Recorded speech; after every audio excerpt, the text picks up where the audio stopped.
John William Côn Trừng, còn được nhắc đến với tên trên, sinh năm 1926 mất vào năm 1967, là một nhạc công saxophone và nhà soạn nhạc gia. Côn Trừng đã ảnh hưởng lên vô số nhạc sĩ, và là một trong những nhạc công saxophone đáng chú ý nhất trong lịch sử âm nhạc. Khi còn là một cậu bé lớn lên ở Bắc Carolina, Côn Trừng học chơi nhạc như một thú vui. Ông là một thanh niên đầy lo âu cần một lối ra cho tất cả nhiệt huyết đang bị dồn nén của mình. Ông bắt đầu với kèn alto, sau đó chuyển sang kèn clarinet rồi cuối cùng dừng lại ở kèn saxophone alto. Côn Trừng chơi trong ban nhạc của trường, và với những người từng nghe chàng trai chơi nhạc thời đó, ông là một thành viên hoàn toàn không nổi bật trong nhóm. Sau đó, vào năm 1943, gia đình ông chuyển đến Philadelphia. Một buổi tối không lâu sau khi chuyển nhà, Côn Trừng tình cờ được xem màn trình diễn của nghệ sĩ saxophone bebop vĩ đại Charlie Parker, và ông ngay lập tức mê mẩn ngỡ ngàng. Côn Trừng chưa bao giờ nghe thấy màn trình diễn nào như thế, chưa bao giờ hình dung trong âm nhạc có tồn tại những khả năng như thế. Parker có một kiểu ngân nga du dương và hát qua cây kèn saxophone của ông, như thể nhạc cụ đã hòa vào cùng với giọng của chính ông, và khi nghe người nghệ sĩ này biểu diễn, dường như có thể cảm nhận được cảm xúc của ông. Từ khoảnh khắc này trở đi, John Côn Trừng là một người bị ám ảnh. Tiếp bước Parker theo cách riêng của ông giờ đây trở thành sứ mệnh cuộc đời của Côn Trừng. Côn Trừng không rõ bằng cách nào ông có thể đạt tới đỉnh cao như thế, song chàng trai trẻ biết Parker là người chăm chỉ nghiên cứu đủ mọi thể loại âm nhạc, và luyện tập cùng nhạc cụ chuyên cần hơn bất cứ ai. Điều này vừa vặn hoàn hảo với thiên hướng của chính Côn Trừng, luôn có tính cách của một người cô độc. Ông không yêu thích gì hơn học hỏi và mở rộng kiến thức của mình. Ông bắt đầu theo học các lớp nhạc lý tại một trường nhạc địa phương. Đồng thời Côn Trừng cũng bắt đầu luyện tập ngày đêm, với sự miệt mài đến mức các lưỡi gà trở nên đỏ bầm vì tụ máu.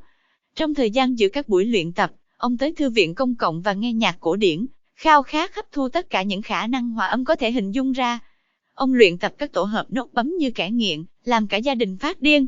Ông lấy những bài tập dành cho đàn piano và dùng chúng để tập saxophone, thử qua mọi thể loại chủ yếu trong âm nhạc phương Tây. Ông bắt đầu giành được chỗ trong các ban nhạc ở Philadelphia, và thực hiện bước đột phá thực sự đầu tiên của mình, trong dàn nhạc của Dizzy Gillespie. Gillespie hướng Côn Trừng chuyển sang tenor saxophone để thể hiện được nhiều hơn các âm thanh của Charlie Parker, và chỉ trong vòng vài tháng Côn Trừng đã làm chủ được nhạc cụ mới, nhờ vào không biết bao nhiêu giờ miệt mài luyện tập.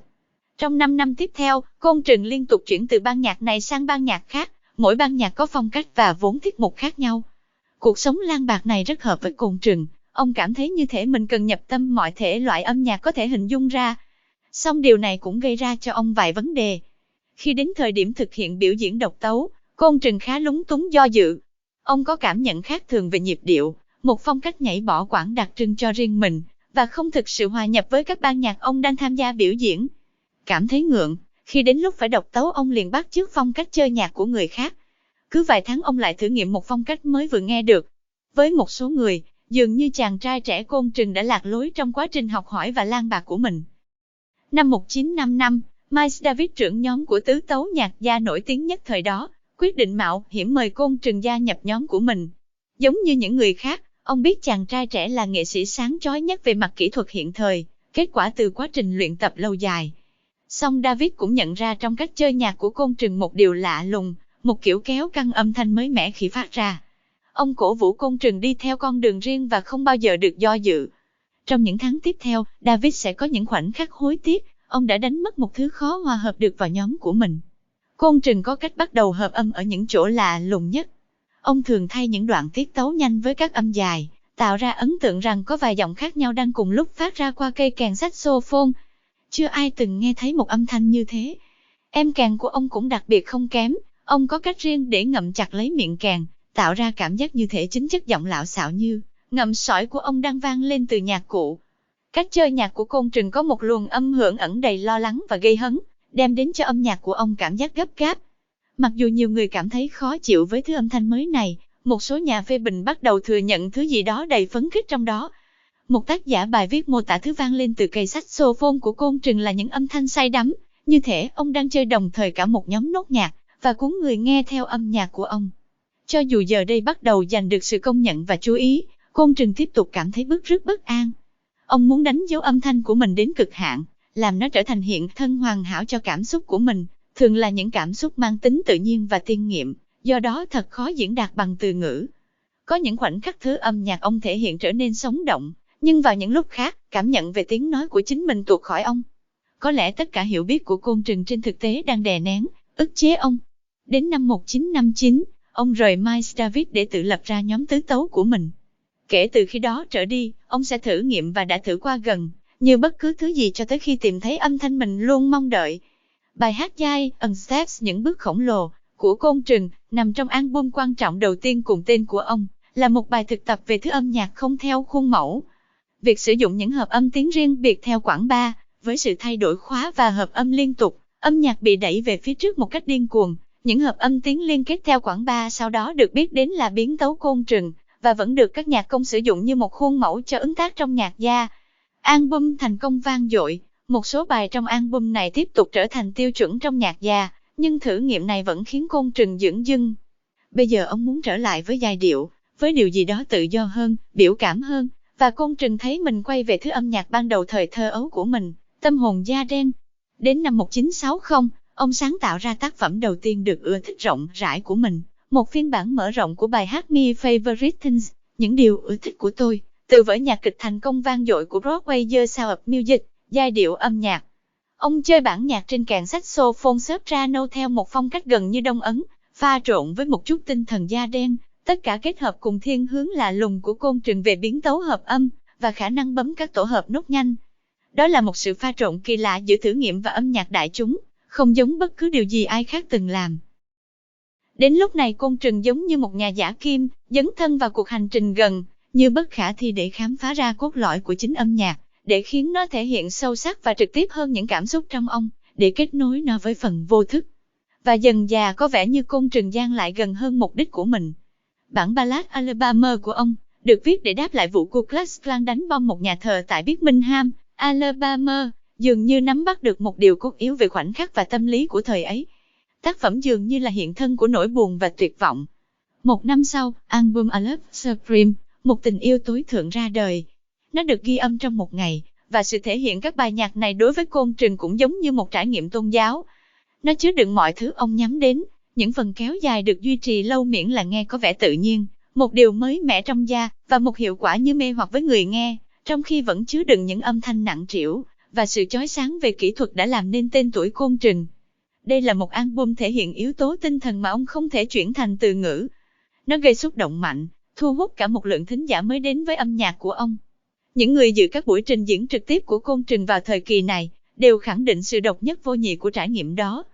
Như nghệ sĩ saxophone Joe McCarthy mô tả, tôi nghĩ tôi sắp chết vì xúc động. Tôi nghĩ tôi sắp nổ tung ra ngay tại chỗ. Mức năng lượng không ngừng tăng lên, và tôi nghĩ, lạy Chúa toàn năng, con không chịu nổi nữa. Thính giả sẽ phát cuồng, một số la hét trước sự mãnh liệt của âm thanh. Dường như âm thanh từ cây saxophone của Côn Trừng đã chuyển tải trực tiếp một tâm trạng, hay cảm xúc sâu sắc nào đó trong ông, và ông có thể đưa khán giả đi theo bất cứ hướng nào mình muốn, bằng thứ âm nhạc này. Không nghệ sĩ nhạc gia nào khác từng tạo ra được hiệu ứng như thế lên khán giả.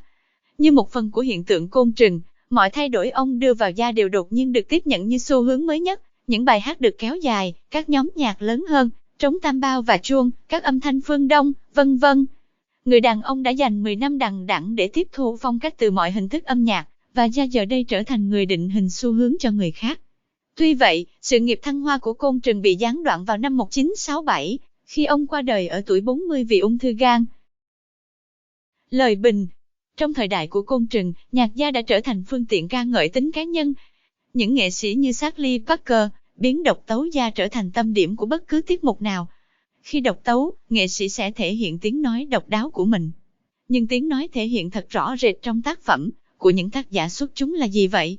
Đó không phải là thứ chúng ta có thể diễn đạt chính xác bằng từ ngữ. Các nhạc công đang thể hiện một điều rất sâu sắc về bản chất của họ, về tính chất tâm lý của họ, thậm chí cả phần vô thức. Tất cả thể hiện qua phong cách, qua những thể loại, giai điệu và nhịp điệu độc nhất vô nhị của từng người. Nhưng tiếng nói này không xuất hiện đơn thuần từ một cá nhân muốn bộc lộ bản thân. Một người có thể cầm lấy nhạc cụ và cố gắng thể hiện phẩm chất này, ngay lập tức sẽ chỉ tạo ra những tiếng ổn. Và hay bất cứ loại hình âm nhạc nào khác là một ngôn ngữ, với những khuôn khổ, ca từ riêng. Vì thế nghịch lý cực hạn là những người gây ấn tượng nhất với tính cá nhân của họ. John Côn Trừng là đứng đầu, là những người trước hết hoàn toàn nhấn chìm tính cách của họ, xuống trong một giai đoạn tập sự dài. Trong trường hợp Côn Trừng, quá trình này có thể được tách bạch ra, Hơn 10 năm tập sự với cường độ cao, tiếp theo là 10 năm của một quá trình bùng nổ sáng tạo có lẽ đáng kinh ngạc nhất trong âm nhạc hiện đại, cho tới khi ông qua đời. Bằng cách dành nhiều thời gian đến thế để học hỏi cấu trúc, phát triển kỹ thuật và tiếp thu mọi phong cách và hình thức chơi nhạc có thể, Côn Trừng tạo dựng nên một vốn từ vựng đồ sộ. Một khi tất cả những thứ kể trên đều được tích hợp vào hệ thần kinh của người nghệ sĩ, bộ óc ông có thể tập trung vào những điều cao cấp hơn. Với một nhịp độ ngày càng nhanh chóng, ông có thể biến đổi tất cả các kỹ thuật đã học thành một thứ mang tính cá nhân hơn. Nhờ sự cởi mở trong tìm tòi thử nghiệm, ông có thể tình cờ khám phá ra những ý tưởng âm nhạc phù hợp với mình. Với tất cả những điều đã học và làm chủ, Côn Trừng có thể kết hợp các ý tưởng và phong cách theo những cách độc nhất vô nhị. Nhờ kiên trì theo đuổi quá trình, các biểu cảm cá nhân tuôn trào từ ông một cách tự nhiên. Côn Trừng đã đặt dấu ấn cá nhân vào mọi thể loại ông thử sức, từ nhạc blues cho tới các giai điệu nhạc kịch Broadway. Tiếng nói đích thực của ông, với âm hưởng bồn chồn, gấp gáp của nó phản chiếu sự độc nhất khi chào đời, và đến với ông trong một quá trình dài lâu mang tính hệ thống. Bằng cách thể hiện những nét cá tính ẩn trong tận cùng nội tâm và những cảm xúc nguyên thủy nhất của mình, ông tạo ra một tác động sâu sắc tới người nghe. Hãy hiểu, trở ngại lớn nhất đối với sáng tạo là sự nóng vội của bạn, khao khát gần, như không tránh khỏi muốn mau chóng đẩy nhanh quá trình để thể hiện một thứ gì đó, và tạo ra sự chú ý. Nhưng trong trường hợp này, bạn chưa làm chủ những điều cơ bản, bạn chưa có vốn từ vựng thực sự nào trong tay. Thứ bạn nhầm lẫn với sáng tạo và nổi bật nhiều khả năng là sự bắt chước phong cách người khác, hay bịp. Họ cảm thấy thiếu vắng sự nghiêm túc. Họ thấy ở bạn sự bắt chước, nóng vội muốn thu hút sự chú ý, họ sẽ quay lưng lại, hay đưa ra những lời tán tụng nhạt nhẽo nhất rồi chúng sẽ nhanh chóng theo gió bay đi. Con đường tốt nhất là noi theo Côn Trừng và yêu thích quá trình học hỏi vì chính nó. Bất cứ ai có thể dành ra 10 năm tiếp thu các kỹ thuật và khuôn mẫu trong lĩnh vực của mình, thử nghiệm rồi làm chủ chúng, tìm tòi và đặt dấu ấn cá nhân lên chúng, sẽ không thể không tìm thấy tiếng nói đích thực của họ, và tạo ra điều gì đó độc nhất, đầy biểu cảm. Video đã kết thúc, cảm ơn các bạn đã ghé thăm và lắng nghe tại kênh NA Dev nhé. Xin chào và hẹn gặp lại.